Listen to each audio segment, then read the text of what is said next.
आज यहाँ दिल्ली स्थित रोहिणी श्री कृष्ण प्रणामी मंदिर में उपस्थित सभी माताएं बहनें, जो आप सब लोग यहाँ साप्ताहिक सत्संग में भाग लेती हैं और अपने जीवन को धन्य बनाती हैं। तो देखिए, जीवन में अच्छा काम क्या है? किसी व्यापारी को आप पूछेंगे ना, जीवन में अच्छा काम क्या है, कहेगा व्यापार करो, पैसा कमाओ, बैंक बैलेंस बढ़ाओ, ये अच्छा काम है।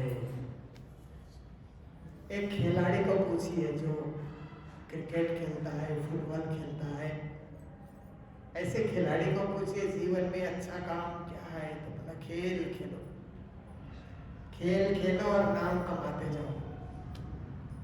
यही जीवन का अच्छा काम है, यही जीवन का पुरुषार्थ है। फिल्म खेलने वाला कोई मिल जाए, फिल्म स्टार बोलते हैं ना, सिनेमा में खेलने वाले, ऐसे लोगों से मिलकर के पूछिए कि जीवन में अच्छा काम क्या है, तो बोलेंगे अच्छे से अच्छा फिल्म में रोल अदा करना, अच्छा फिल्म बना करके देना, मनोरंजन कराना लोगों को, खूब नाचना, गाना, उछलना, कूदना, ये जीवन में अच्छा काम है, ये जीवन का पुरुषार्थ है। पहलवान लोग होते हैं ना, कुश्ती लड़ते रहते हैं, ऐसे पहलवानों से पूछिए कि अच्छा काम जीवन में क्या है, कहेंगे खूब खाओ पियो, मस्त रहो, कुश्ती लड़ो, एक दूसरे को पछाड़ो, ये अच्छा काम है। कोई गायक मिल जाए आपको तो गायक से पूछिए जीवन में अच्छा काम क्या है, कहेगा गाना सीखो, जीवन को संगीत बनाओ, गाते रहो, ये जीवन में अच्छा काम है। तो जो जिस क्षेत्र में है और जिसको जिस क्षेत्र से रुचि है वो उसी को अच्छा काम मान रहा है और उसी में अपना जीवन लगा रहा है। उससे आगे कुछ सोच उसके पास नहीं है। पर हम सुंदर साथ को जो गुरु चरणों में आ चुके हैं, ऐसे हम सुंदर साथ को किसी ने पूछा अच्छा काम क्या है, तो हम कहेंगे पूजा करो, पाठ करो, जप करो, ध्यान करो, राज्य का सत्संग करो, जीवन को सात्विक बनाओ। जीवन को राजसी बनाओगे तो भी आप दुखी हो जाओगे, जीवन को तामसी बनाओगे तो और ज्यादा दुखी हो जाओगे। जीवन को तामसी बनाने से क्या होता है, गुस्सा आता है, बार बार बार बार गुस्सा आता है। गुस्सा क्यों आता है कि हमारी बात कोई नहीं सुनता, हम जो कहते हैं कोई मानता ही नहीं है, सुनता ही नहीं, इसलिए हमको गुस्सा आता है। तो गुस्सा आने आने से जीवन में तामस भर जाएगा, फिर क्रोध भर जाएगा। क्रोध अविवेक से भी क्रोध आता है। मन में विवेक का उदय हो जाए तो क्रोध कम हो जाता है अपने आप, पर विवेक का उदय सब में नहीं होता, इसीलिए क्रोध बढ़ते रहता है। तो देखिए किसी को लोभ बढ़ता है, समझदारी की कमी है तो लोभ ज्यादा बढ़ता है और अहंकार भी बढ़ता है कई कई लोगों को, क्योंकि उनमें भी सोच अच्छी सोच न हो तो अहंकार बढ़ते रहता है, जीवन तामसी हो जाता है। तामसी जीवन औरों को तो कष्ट देता ही है, खुद भी दुखी होता है। क्रोध करने से, जैसे घर में किसी ने क्रोध किया ना, वो खुद भी दुखी होगा, औरों को भी दुखी कर देता है। और क्रोध की घड़ी में क्या होता है कि घर का माहौल भी खराब हो जाता है। घर के और मेंबर सोचते हैं कहाँ निकल जाएं, जब तक ये क्रोध करता रहेगा, ऐसी स्थिति हो जाती है। इसीलिए तामसी जीवन तो बिल्कुल अच्छा नहीं है।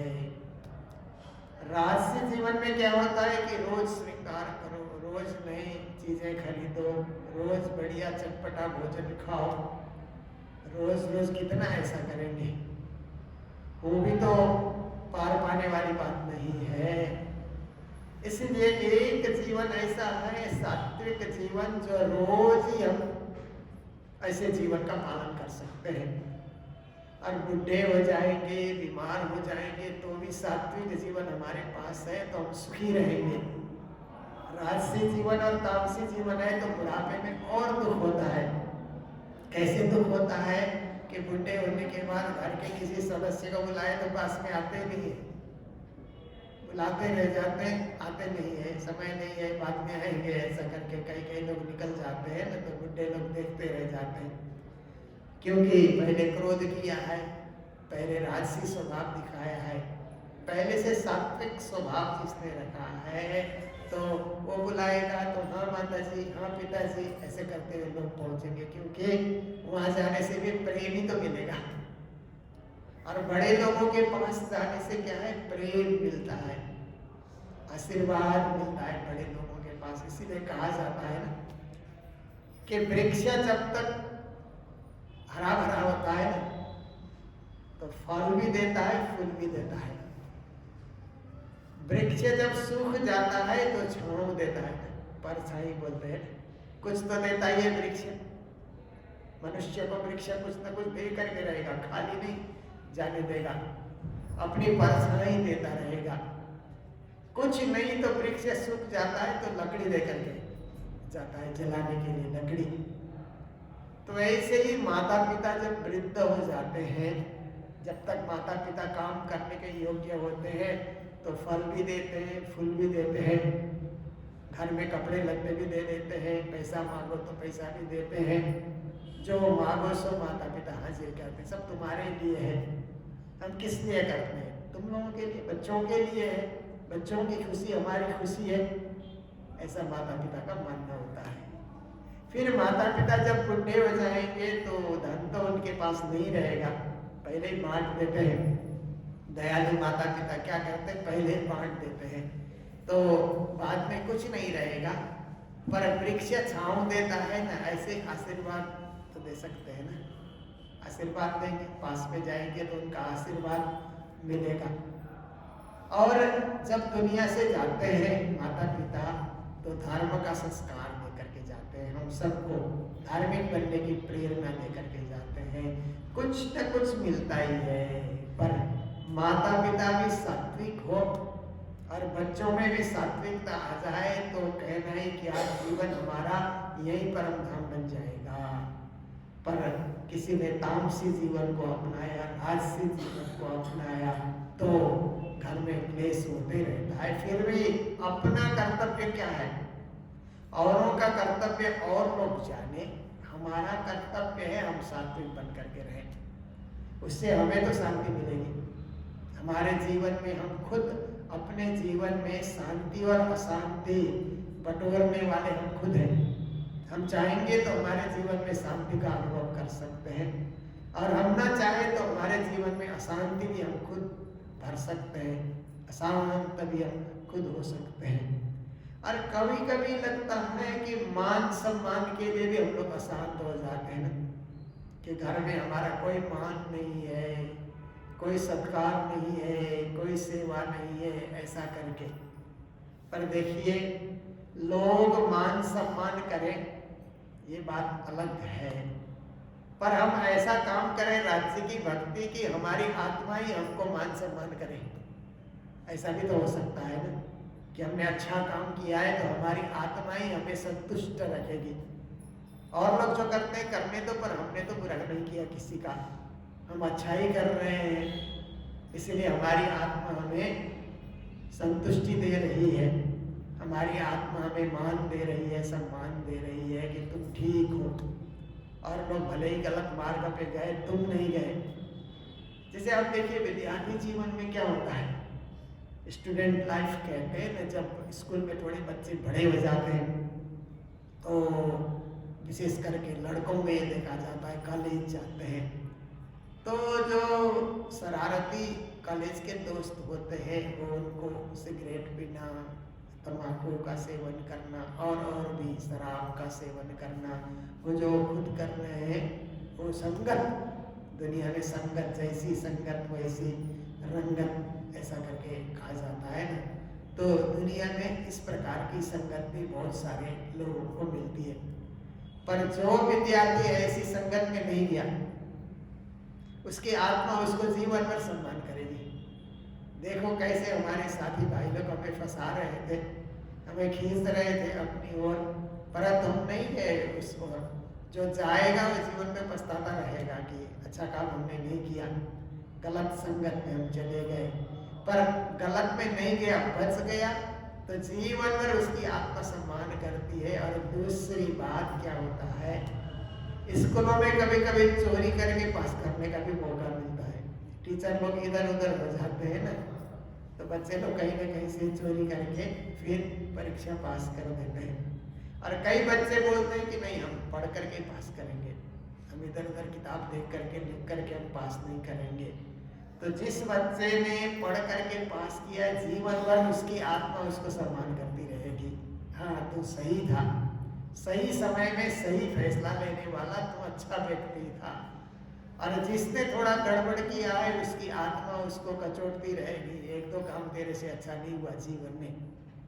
तो अगर ऐसा हो भी गया है तो आज इतना अच्छा काम करे कि वो दब जाए, वो कमजोर पड़ जाए। देखिए लोग कहते हैं कि किसी ने एक रेखा खींची, अब उस रेखा को छोटा करने के लिए दूसरी लंबी रेखा खींची जाती है तो पहले वाली रेखा अपने आप छोटी हो जाती है।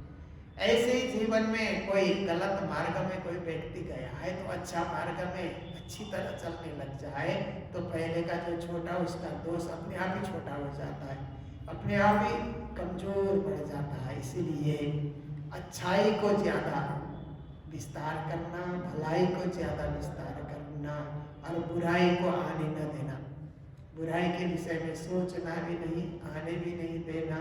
और कभी कभी क्या होता है कि मन जब भटकता है तो बुराई बुरा सोचता है, जो घटना नहीं घटती है ऐसे मन में घटना घटने लग जाती है। पर हम सत्संगी बन जाते हैं। सत्संगी बनने का फल यही है कि जब हम सत्संगी बन जाते हैं तो मन में बुरे विचार आते ही नहीं। राज्य है, परब्रह्म परमात्मा है, सबके रक्षक, सबके मालिक, सबके स्वामी, सर्वेश्वर ऐसे हमारे साथ है। तो हमें किस बात के लिए भय है, किस बात के लिए हमें आतुर होना है, किस बात के लिए हमें घबराना है। साक्षात पूर्ण ब्रह्म परमात्मा हमारी रक्षा कर रहे हैं। इसलिए सत्संग करने से दुर्विचार भी दूर हो जाते हैं, बुरी आदतें भी दूर हो जाती है और हम एकदम सात्विक, शांति प्रिय, मंगल ही मंगल वातावरण में रहने वाले ऐसे हमारा जीवन होता है। इसलिए आप देखिए, सत्संग करने के लिए सबसे उचित स्थान क्या है? मंदिर। क्योंकि मंदिर का वातावरण पवित्र होता है। मंदिर में परमात्मा का द्वार है, सिंहासन में परमात्मा बैठे हुए हैं। हम उनके चरणों तले बैठ करके उनके गुण गा रहे हैं, उनके यश को गा रहे हैं। इससे पुण्य और इससे उत्तम स्थान सत्संग के लिए कोई नहीं हो सकता है। पर ऐसा स्थान नहीं मिला, मंदिर में हम नहीं जा सके तो घर में भी मंदिर होता है, घर में भी सत्संग कर सकते हैं। और सत्संग करने के लिए बहुत बड़ी मंडली चाहिए, 100-50 की मंडली चाहिए, ऐसी बात भी नहीं। 5-10 लोग बैठ करके भी सत्संग कर सकते हैं। और प्राणनाथ जी सत्संग के विषय में वाणी में क्या कहते हैं? बैठ बात करे बहिस्त की, सोई भिस्त भई बैठक का, दुनी बात करे दुनी की, आखरत दो जग का। उन्होंने कहा कि हमने बैठ करके परम धाम की बातें की, अखंड की बातें की, तो ये हमारा जो बैठक है ना, ये बैठक ये अखंड बैठक के रूप में परिणत हो जाएगा। और हमने दुनिया की बातें की आपस में बैठ करके, तो दोजख मतलब नरक जाने का हमारे लिए एक मार्ग बन जाएगा। तो बैठकर हम क्या बात कर रहे हैं? अच्छी बात कर रहे हैं, परमात्मा की बात कर रहे हैं, उसी को सत्संग कहा जाता है। सत्य का संग करना, धर्म का संग करना, परब्रह्म परमात्मा का संग करना, यही सत्संग शब्द का अर्थ होता है। तो सत्संग करने से तन की शुद्धि, मन की शुद्धि, विचार की शुद्धि, भावना की शुद्धि, भक्ति की शुद्धि, सोच की शुद्धि, सब कुछ की शुद्धि हो जाती है। तभी गुरु महाराज श्री 108 मंगलदास जी ने जब प्रचार प्रसार प्रारंभ किया तो उन्होंने कहा कि प्रार्थना पुष्पांजलि गा करके सत्संग शुरू करो।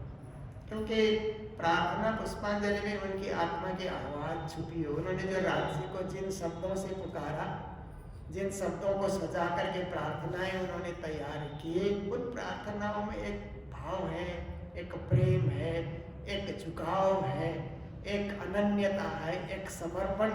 वहाँ पर सेवक सेवा भाव में बाड़े प्रेम सने, ये गाते ही प्रेम उदय हो जाता है हमारे दिल में। तो हम लोग प्रार्थना पुष्पांजलि से 2-4 प्रार्थना कराएं, फिर उसके बाद भजन गाएं, क्योंकि अच्छे अच्छे भजन भी हम गा सकते हैं।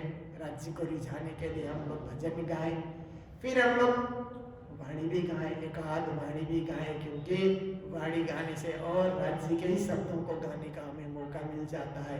प्राणनाथ जी की भाषा में राज्य को पुकारने का हमें मौका मिल जाता है। तो हम लोगों को क्या क्या गाना चाहिए? हम लोगों को गाना चाहिए सबसे पहले तो सेवा पूजा। सेवा पूजा शाम सवेरे की गाना ही चाहिए, क्योंकि हमारी पद्धति है। प्राणनाथ जी ने ये पद्धति हमें दी, पद्मावतीपुरी धाम में अष्टप्रहर की सेवा करा करके, इसलिए हम सेवा पूजा गाएं, प्रार्थना पुष्पांजलि हम लोग गाएं, पकड़ पकड़ पे जब सत्संग हो प्रार्थना पुष्पांजलि गाएं, और उसके बाद हम लोग भजन भी गाएं, मीठे और सारगर्भित भजन होते हैं ना, अर्थपूर्ण भजन, जो राज्य के प्रति झुकाव दिलाने वाले, परब्रह्म श्री कृष्ण की पहचान कराने वाले ऐसे जो भजन होते हैं, ऐसे भजन भी हम लोग गाएं। और साक्षात तारतम वाणी जो प्राणनाथ जी के मुखारविंद से प्रकटी हुई वाणी है, उस वाणी का भी एकाध प्रकरण हम लोग गा सके तो हमारा गाना सफल होगा। हर प्रकार से हमारी भक्ति में एक फूलबाड़ी की तरह खिलेगी। हम फूलबाड़ी में जाते हैं तो एक ही जात के फूल खिले हुए हो तो उतना आनंद नहीं आता है। जात जात के फूल खिले हुए हो ना, वहाँ पर चंपा भी हो, चमेली भी हो, गेंदा भी हो, कुसुम भी हो, रात की रानी भी हो, ऐसे सब प्रकार के फूलों के नाम आते हैं। कमल का फूल भी हो, गुलाब का फूल भी हो, फुलवाड़ी की सुगंधी और कुछ अलग अलग सुगंधी ग्रहण करने का मौका मिलता है। और एक ही फूल खिल रहा है तो एक ही सुगंधी कब तक उसको ग्रहण करते रहेंगे। इसलिए हमें ये 4-5 चीजें जो बताई गई है हमारी पद्धति में, हमारे पुराने पुराने संतों ने भी भजनों की रचना की है, बहुत अच्छे अच्छे उनके भजन हैं। आजकल के तो थोड़े आधुनिक भजन होते हैं, पुराने संतों के भजन बड़े मीठे, राज्य से जुड़ाव रखने वाले भजन। तो ऐसे भजन भी हम लोग गाएं और जीवन को फुलबाड़ी बनाएं। जीवन को हम क्या करें कि वैरायटी बनाएं। एक ही चीज़ नहीं, हम लोग खाने बैठते हैं तो एक चीज़ खा करके हम पेट नहीं भर सकते, एक ही चीज़ खाना अच्छा नहीं लगता है, पर थोड़ी सी वैरायटी हो ना, सब्जी हो, दाल हो, चटनी हो, चावल हो, रोटी हो, एक मिठाई भी हो, तो वैरायटी इससे अच्छा लगता है। और ये सात्विक भी है, इतना होना सात्विक है। इसके अतिरिक्त फास्ट फूड के तरफ जाएंगे तो राजसी और बासी खाना की तरफ जाएंगे तो तामसी भी कहा जाता है। पर सात्विक भोजन राज्य को भी भोग लगता है और सात्विक भोजन ग्रहण करके हम लोग भी तृप्त हो जाते हैं राज्य का प्रसाद पा करके। ऐसा हमारा जीवन होना चाहिए, सुखद और सुंदर जीवन होना चाहिए।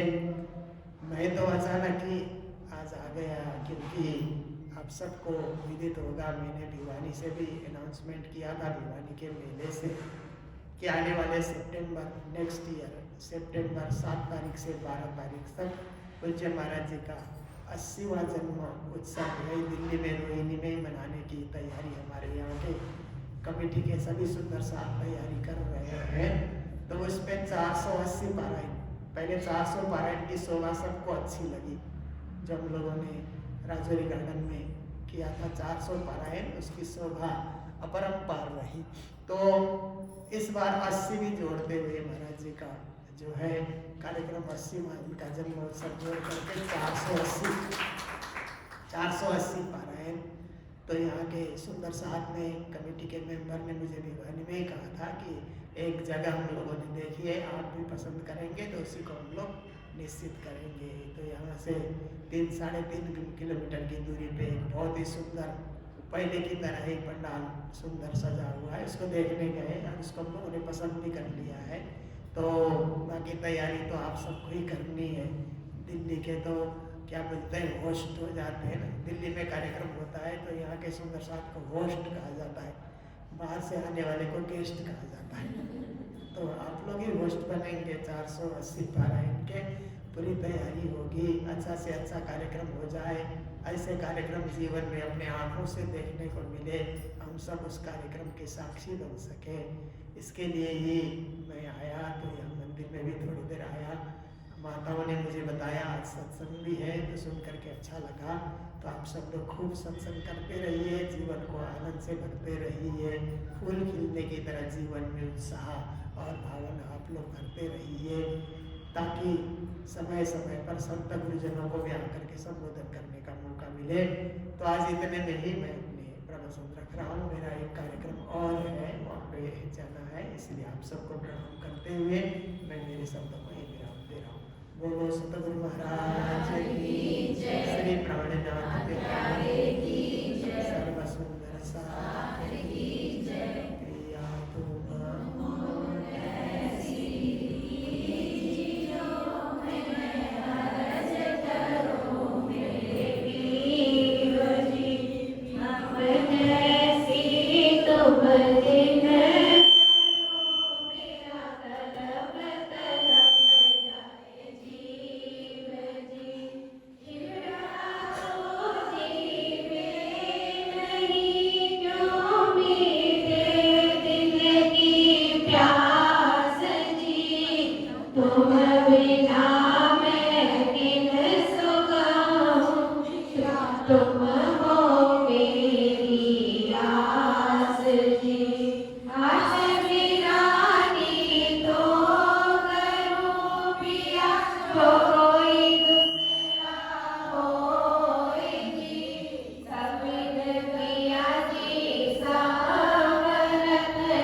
की